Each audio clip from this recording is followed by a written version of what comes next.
Hey, Kore. Boar! Did you know it's double pet XP for the entire month of June? I do now, and I'm sure they just learned as well because you just said that. So, on behalf of this unique occasion, we have the Tech.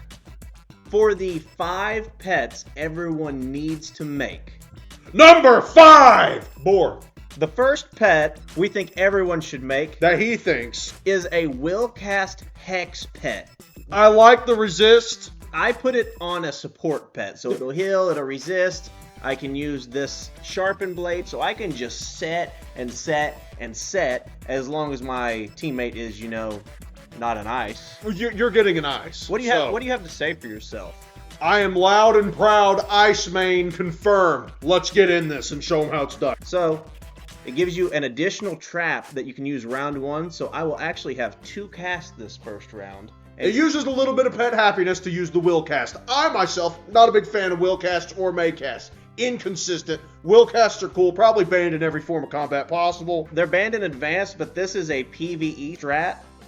And there is Willcast Hex and also Willcast Curse. So you can use both of them and have 2 additional buffs in the first round. So you can hit with like 5 buffs. This pet would be outrageously good for like low level balanced gameplay. No, I think it would be outrageously good for that because of the duel. You just did 12,000 round 1 on an ice. Yeah, because I'm based like that. 12,000 round 1 on an ice. That's what I'm talking about. Ice main. You're an ice. I'm a life. We couldn't do 12,000 damage if like our lives were at stake. We just did it. Yes, with this new tech, Willcast Hex. Number 4!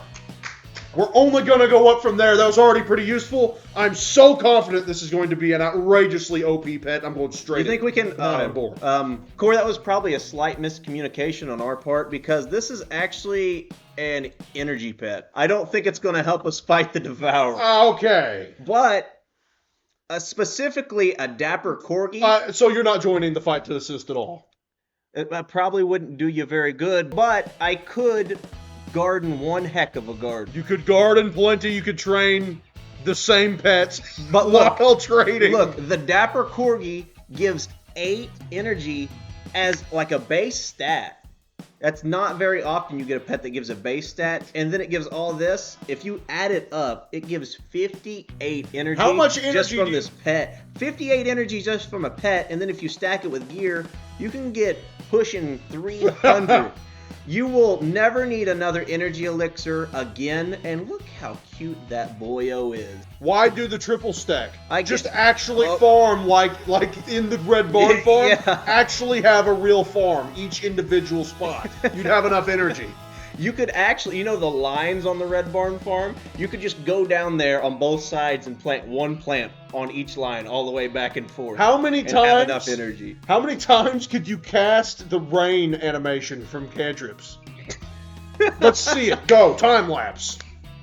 There's one.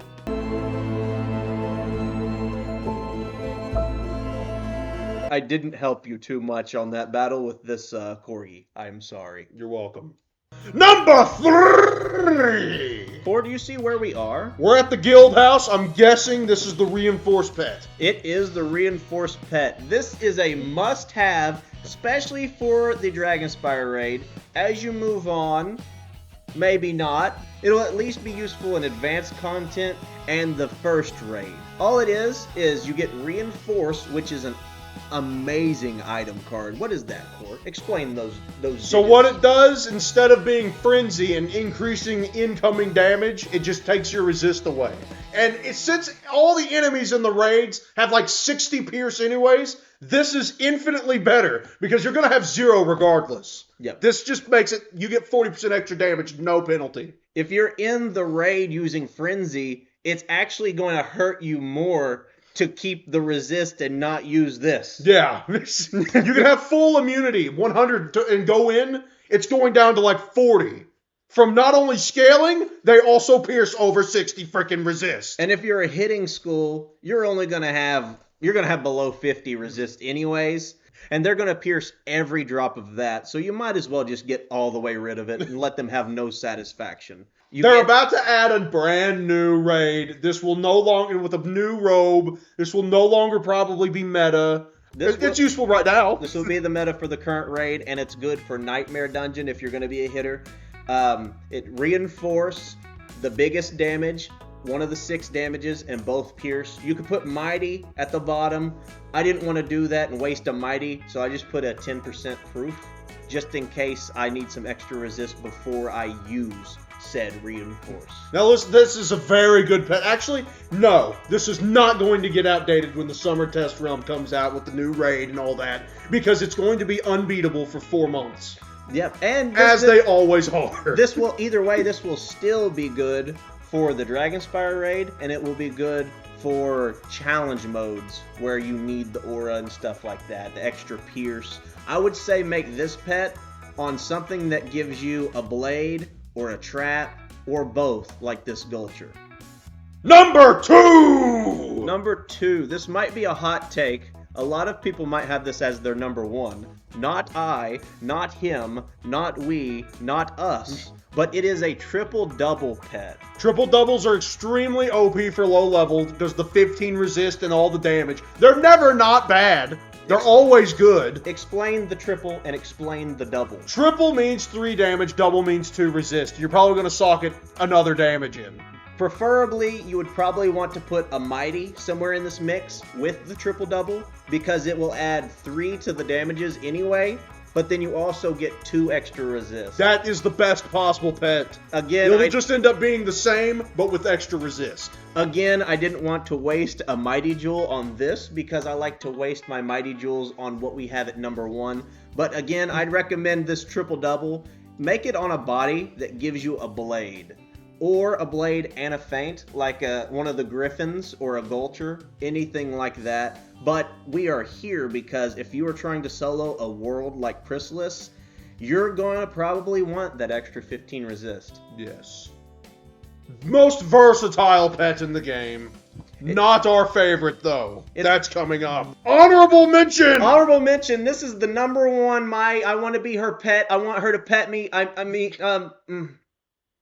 Honorable mention again! The actual honorable mention. This will be a quick one. See this? This is Decathlon. If you want to do good in Decathlon, make a Decathlon pet. You need will cast, and you need a May cast, and you need all the casts, and you need it to cast heals on you, and you definitely 100% need this Frozen Kraken spell that will cast, because you don't get pips, you don't get health, and it's very challenging.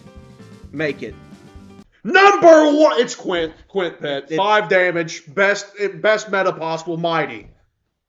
Make it on a Frillosaur for the set bonus. Make it on a Frillosaur. It has to be the Frillosaur, and you have to wear it with the mount. If you don't have the mount, don't make it on a Frillosaur. Don't bother. Don't bother with that with the body. Look how much damage. He's at the damage cap. Come on. At the damage cap. Come on, guys. Over the damage cap. I'm over the soft cap into the hard cap. You expect us no cap. You expect me to not tell you that this is the best pet? Damage is the best stat in the game. I'm taking that over everything. Now, that's probably a hot take. Some people like the triple-double better. Some people want to have at least the proof in there. I can understand both, but whenever you get to a higher level, resist doesn't matter. It doesn't matter at all. Every school has 10,000 health. The game is to kill them before they kill you, and with this pet, that's what you will do. Core and Boar. Ow! Go make pets! Yay!